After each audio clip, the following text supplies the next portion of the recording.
A intenção hoje é de fazer um pronunciamento provocativo. Algumas coisas estão me aborrecendo sobremaneira. Eu estou desenvolvendo, senador, uma implicância muito grande com os eufemismos que tomaram conta do vocabulário administrativo no Brasil. O Partido dos Trabalhadores, por exemplo, o glorioso e inefável Partido dos Trabalhadores, reintroduz, e agora em grande estilo, aos usos, costumes e discursos políticos, um dos piores defeitos do caráter pátrio, o emprego do eufemismo. Essa figura de linguagem ou recurso estilístico que serve tanto para encobrir o preconceito racial ou de classe, como para dissimular, trapacear e ocultar com nuvens róseas a verdade dos fatos. Eufemismo, senador Aníbal, que transforma negros em morenos, porque negro, para os nossos burgueses, bem postados e bacharéis de anel de rubi, é uma ideia pouco agradável. Já moreno suaviza a rejeição. Eufemismo que transforma os trabalhadores, os pobres, os explorados em geral, em menos favorecidos pela sorte. As escravas domésticas em secretárias, os ladrões do dinheiro público em supostos assaltantes do erário e os bicheiros e contraventores, e isto é comum agora nas páginas das nossas revistas e jornais, em empresários dos jogos. Os especuladores, os malandros da Bolsa, são transformados em investidores. A lavagem de dinheiro é chamada de engenharia financeira. Os empregados miseravelmente assalariados dos supermercados são chamados de colaboradores.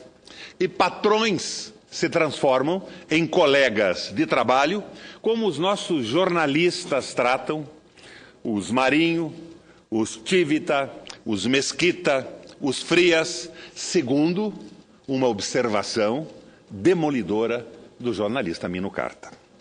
Pois bem, eis que o já citado glorioso e inefável Partido dos Trabalhadores oferece a sua prestimosa ajuda à coleção de eufemismos que disfarça, distorce, empana a crueza da realidade nacional.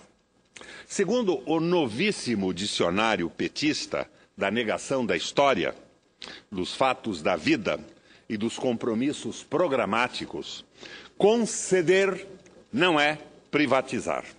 Concessão é uma coisa, privatização é outra, dizem eles.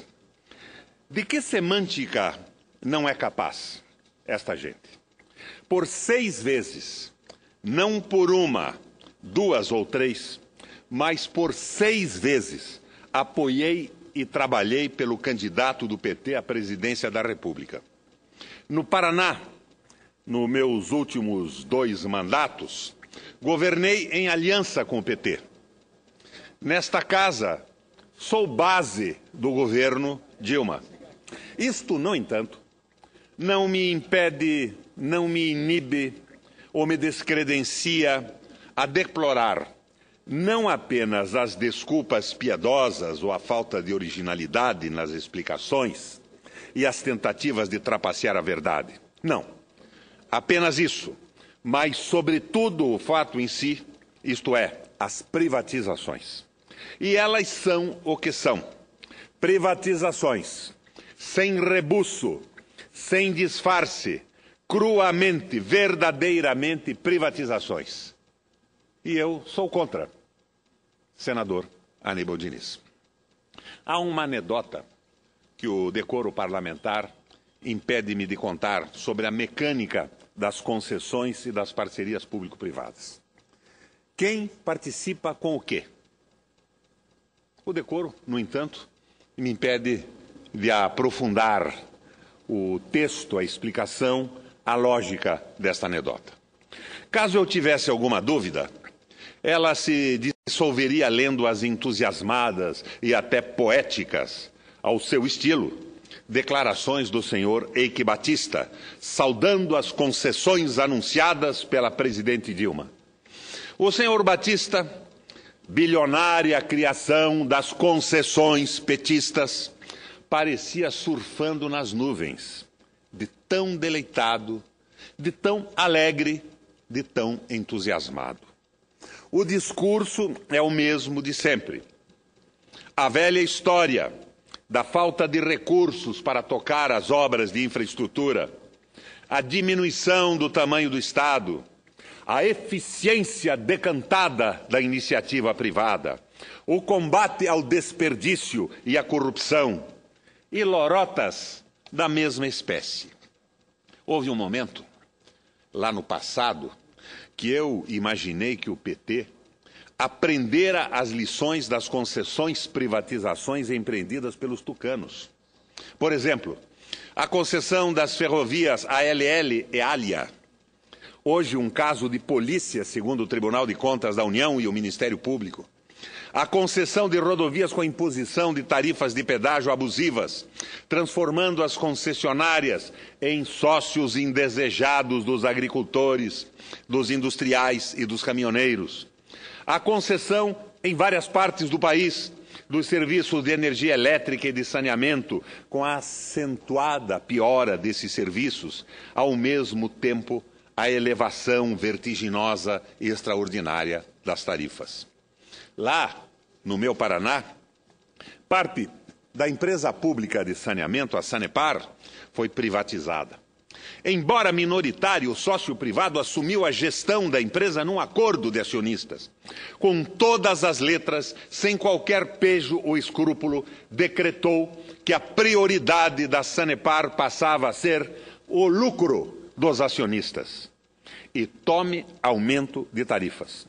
Quando assumi o governo, em 2003, congelei as tarifas de saneamento e as mantive congeladas por 8 anos, sem prejuízo para a saúde financeira da empresa. O que dá uma ideia do quanto eles inflaram o preço da água e do esgoto para remunerar o tal sócio privado. No capítulo das concessões e privatizações brasileiras, temos ainda 2 ingredientes típicos dos negócios público-privados: o financiamento das privatizações e os contratos de concessão. Como se sabe, o Estado privatiza porque não tem dinheiro para tocar obras de infraestrutura ou comandar os setores de energia, saneamento e comunicações. Mas, como os candidatos às concessões e privatizações também não têm dinheiro para arrematar as ditas nos leilões, não há problema. O Estado empresta o dinheiro para que a iniciativa privada compre aquilo que o Estado, teoricamente, não teria dinheiro para tocar. Não é piada. Não estou aqui usando a navalha de Ockham para reduzir ou simplificar as coisas. É assim mesmo que funciona. Porque, como ensinava o bom frade, já lá no distante século XIV, a explicação mais simples, geralmente, quase sempre, é a mais correta. O BNDES e os fundos de pensão da Petrobras, do Banco do Brasil e da Caixa também não me deixam na mão e assinam minhas afirmações com os tantos bilhões de reais investidos nas concessões e nas privatizações. Modelozinho interessante, não acham? Senhores e senhoras que me escutam na televisão do Senado por todo o país. Outro ingrediente distintivo, característico desse modelo, são os contratos de concessão. Os concessionários de ferrovias e rodovias, para citar, assumem compromissos de extensão e duplicação de estradas, construção de viadutos, túneis elevados, passarelas, mas fazem o mínimo possível. Só arrecadam e não há quem os puna pelo contrato não cumprido. A intangibilidade das concessionárias é uma cláusula não escrita dos contratos. Mas nem por isso deixa de ser obedecida com fervor pelas agências reguladoras. O caos da telefonia celular só recebeu a atenção da Anatel porque os abusos foram muito além daquele índice de abuso que a agência julga tolerável. Senhoras e senhores senadores, na virada da década de 80 e desta para os anos 90, vimos o ascenso que parecia inelutável do liberalismo. Tal qual na porta do inferno de Dante antes gravara-se também nos caminhos dos povos. Entre aspas, abandone toda esperança aquele que aqui entrar. Assim vimos, com tristeza e dor, as velhas correntes social-democratas e socialistas moderadas na Europa, na Ásia e nas Américas cederem, capitularem diante da arremetida dos novos bárbaros. Mas não no Brasil. Aqui, o PT parecia resistir à galopada de godos e visigodos. Por isso tudo, houve um momento que imaginei que o PT seria firme, intransigente no repúdio às concessões e privatizações, especialmente as concessões e privatizações à moda tucana. Enganei-me. Quando reptados pela oposição, especialmente pelas aguerridas bancadas do PSDB, do PSOL, o PT reparte-se em dois. Há aqueles que batem no peito e ufanam-se. Evoluímos, avançamos e comemoram o retrocesso com o fervor dos apóstatas. Aqueles, no entanto, que se refugiam na semântica e de forma até mesmo divertida, cômica, esforçam-se para provar que o lobo é uma inocente e cândida ovelha. Assim, sem oposição, já que toda a mídia atua no coro das privatizações, e a elas não se opõem sequer partidos ditos de esquerda ou progressistas, como o PCdoB, o PSB e o PDT, sem oposição, o governo reedita um dos cânones da desgastada e desmoralizada cartilha neoliberal. Mas a evolução e o avanço do PT e de nosso governo federal não para por aí. Animem-se, privatistas, anime-se, mercado, regozijem-se, transnacionais, que aí vem mais. Uma ideia que não é de hoje e progride, sem muito alarde nesta casa, a privatização da Embrapa. De novo, o eufemismo. Dizem que não é privatização, é abertura de capital. De novo, a alegação de sempre. A Embrapa não tem recursos. Vamos captar recursos no mercado, abrindo o capital da empresa. Não é preciso mais que dois singelos neurônios, o Tico e o Teco, para saber que o mercado é esse que vai se apropriar de boa parte da empresa. Esse mercado tem nome. Chama-se Monsanto, Syngenta, Bayer, Cargill, Dow Agro, Ciba-Geigy, Sandox, as gigantes transnacionais do setor que monopolizam a pesquisa e a produção de sementes, defensivos agrícolas, biogenética e atividades do gênero. Pergunta a agrônoma e especialista em biodiversidade, Ângela Cordeiro, abro aspas, considerando a importância da inovação e pesquisa na agricultura para um Brasil sustentável, sem fome e sem miséria, o que esperar de uma empresa de pesquisa cuja agenda venha a ser orientada pelos desejos da Monsanto, Syngenta e Bayer?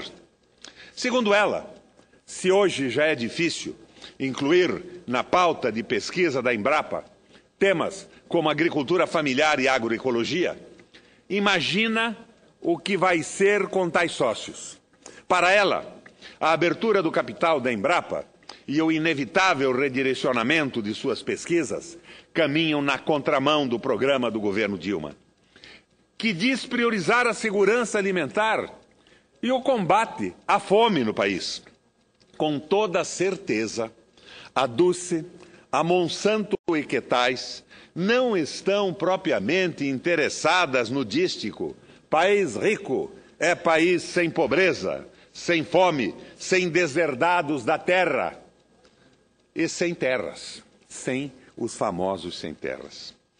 A agrônoma Ângela Cordeiro alerta para outro risco da abertura de capital da Embrapa.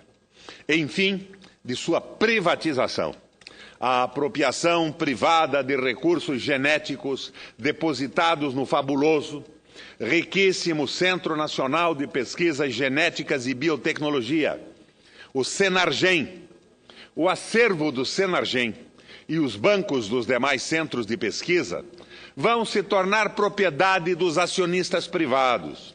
Tudo o que acumulamos em dezenas de anos de pesquisas, com investimentos públicos, com o suado e sofrido dinheiro de cada brasileiro, tudo isso vai ser entregue de mão beijada para a Monsanto e companhia, ou de uma forma mais direta, para a Monsanto e Caterva. Ou alguém é ingênuo a ponto de achar que as 7 irmãs que dominam a produção de semente e dos chamados eufemisticamente defensivos agrícolas vão associar-se à Embrapa sem a intenção de botar a mão grande, em uma das mais fantásticas acumulações, acervos de pesquisas agropecuárias e florestais do planeta Terra. O jornalista Leandro Sakamoto reproduziu esses dias em seu blog, o blog do Sakamoto, o alerta de um outro jornalista, o Xavier Bartaburu, sobre o desaparecimento do mapa do mundo, da extinção mesmo de cerca de 800 alimentos, dezenas deles no Brasil. Não apenas animais e florestas correm riscos, os alimentos também correm. Alimentos tradicionais que fazem parte da história, da vida, da cultura de povos e que garantem a subsistência de centenas de milhões de pessoas, correm o risco da extinção. Mesmo que aos trancos e barrancos, e graças à teimosia de alguns pesquisadores, a Embrapa tenha ajudado a preservar os alimentos tradicionais. Esta resistência, é líquido e certo, cessará com a privatização da empresa. Afinal, que interesse a Monsanto, a singenta Bayer, teriam no umbu, nas frutas do cerrado, no baru, no berbigão, nas quebradeiras do babaçu do Maranhão, nos índios produtores do Guaraná nativo, no caranguejo aratu dos manguezais do Sergipe, só para citar alimentos brasileiros na lista de risco relacionados pelo jornalista. Certamente, o mesmo interesse que o mercado tem pelo destino da ararinha azul. Afinal, o que o mercado quer é a transformação do planeta em uma imensa plantation, com soja, milho e algodão, de preferência tudo transgênico, patenteado pelas empresas detentoras da forma de viabilizar essas transgenias. Privatizar a Embrapa, ou como tentam amenizar os pregoeiros, abrir o capital da empresa, sob a alegação de falta de recursos para pesquisas, é mais um desses manjados argumentos de que abusam os liberais todas as vezes que cobiçam um naco de uma empresa pública. De todo modo, faço fé na resistência da diretoria da Embrapa e de seus pesquisadores e funcionários. É uma trincheira em que vale a pena combater. Senhoras e senhores senadores, assim caminha o Brasil. Ou, senador Paim, assim retrocede o nosso Brasil. O economista Paul Krugman, prêmio Nobel, lá dos Estados Unidos, da América do Norte, analisando a proposta de cortes de gastos e de responsabilidade fiscal oferecida aos Estados Unidos por Paul Ryan, candidato a vice-presidente na chapa de Mitt Romney, concluiu: parece piada, mas desgraçadamente não é piada. Plagio o Nobel da Economia ao ver esse hilariante debate entre petista e tucano sobre concessões e privatizações. Parece piada, senador Paim, mas, lamentavelmente, não é piada. É o caminho que eles estão traçando para o nosso país.